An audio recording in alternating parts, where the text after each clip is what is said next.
Amazon has just done the unthinkable.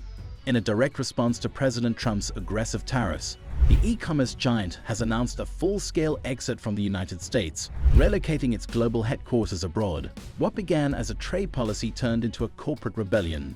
President Trump's so-called patriotic trade revolution was meant to boost American industry, but instead, it may have just driven away America's most powerful company. In a shocking twist, Amazon not only blamed the tariffs, but made sure every American consumer knew exactly how much more they were paying, listing the added cost directly on its product pages. The White House response? Fury. Amazon's CEO issued a final warning. Make it impossible to operate here and we'll operate somewhere else. And now that's exactly what they're doing. The ripple effect from this move could reshape global corporate loyalty and redefine America's place in the world economy. What does this say about the future of business in America? Before we dive deeper, if you're interested in how business, politics, and global markets collide, subscribe to the African Web channel now, hit the like button, and turn on notifications for urgent updates like this one. The first signs went public. There were no headlines or press releases, just silence. Deep inside Amazon's Seattle headquarters, key operations went dark. Elevators stopped running late into the night. War rooms once humming with global strategy fell silent. Then came the decisive move. Executives stopped scheduling future meetings in Seattle altogether. Soon, the internal message was clear. Amazon was leaving. And this wasn't about expanding abroad or building a secondary hub. This was a complete strategic withdrawal. Every critical department, finance, logistics, executive operations, would be relocated outside the United States.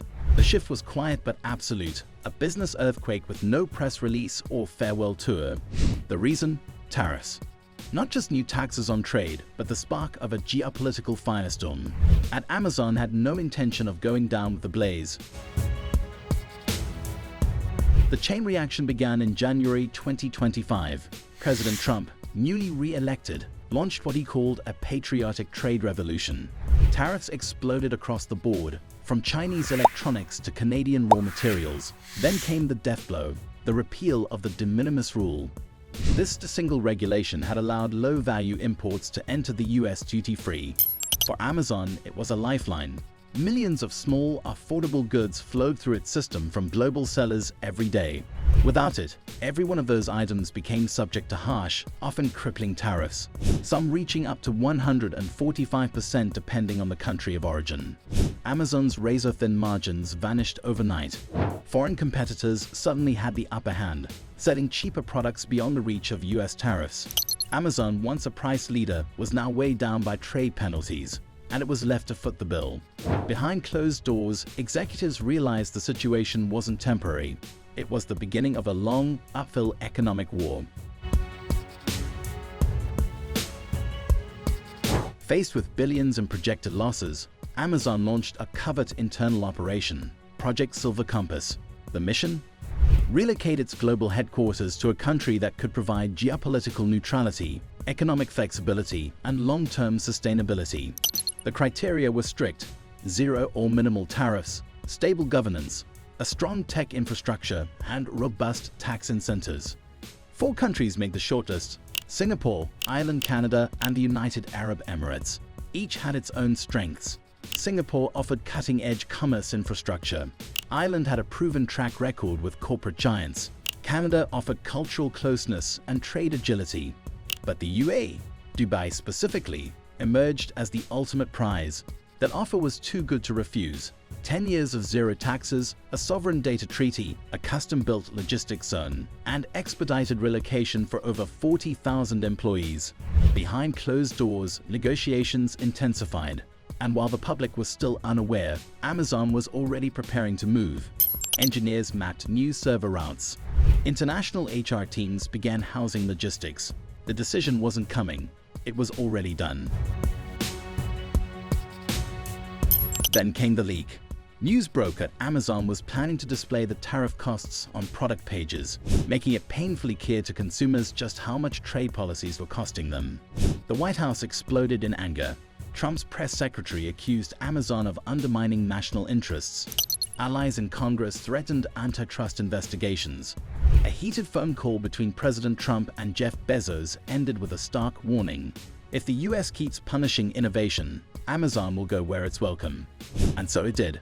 On May 6, 2025, Amazon officially confirmed what insiders already knew. Its global headquarters would no longer be in America. The decision was final. The company was gone. This wasn't just a corporate relocation. It was an economic and political statement of defiance with global implications. Wall Street responded instantly. Amazon stock dropped 5% upon the announcement. But once analysts understood the long-term cost savings from relocating, no tariffs, lower taxes, streamlined operations, the market stabilized. For Seattle, however, it was a disaster. Tens of thousands of employees faced tough choices. Uproot and move to a foreign country or lose their jobs. Property values sank. Businesses built around Amazon's foot traffic started closing down. City officials rushed to reassess budgets now drained of anticipated tax revenue. Meanwhile, Amazon's leadership teams were already boarding planes. The company's new digital headquarters was rising fast in Dubai. In Abu Dhabi, data systems were replicated under sovereign protections. Fulfillment centers in Bahrain and Oman were upgraded with solar power and autonomous technology. Amazon was re-emerging, borderless, post-American, and untouchable. Local news stations captured farewell interviews. Entire neighborhoods emptied out overnight. Amazon's escape opened the floodgates. If the world's largest e-commerce company could sever ties with the United States, why couldn't others? Apple began pushing for tariff exemptions on Chinese parts, hinting at foreign restructuring. Tesla explored special tax deals in Indonesia outside US oversight. Even Walmart began rethinking its international supply chains. The message was clear. Corporations were no longer bound by borders. They would go where policy made sense and where profit was protected. In Dubai, Singapore, and Dublin, foreign ministers were already celebrating. The world's most powerful corporations were becoming customers of foreign governments. A global power shift was underway, and the US had triggered it. Boardrooms across the globe held emergency sessions. Nations competed, not for aid, but for allegiance from megacorporations. Amazon's departure is more than a corporate decision. It's a statement. A statement about what it means to be an American company in a world where national policy can turn into an economic threat. For the Trump administration, tariffs were meant to punish rivals and restore national strength. Instead, they triggered an exodus. What was meant to protect US interests has instead accelerated the erosion of American dominance in tech and trade. What happens when the companies that built the modern American economy decide it's no longer worth staying? Let us know your thoughts in the comments. Do you think Amazon made the right move, and will others follow? If you want more breakdowns like this, make sure to like the video, subscribe to the African Web channel, and hit the notification bell so you don't miss the next one.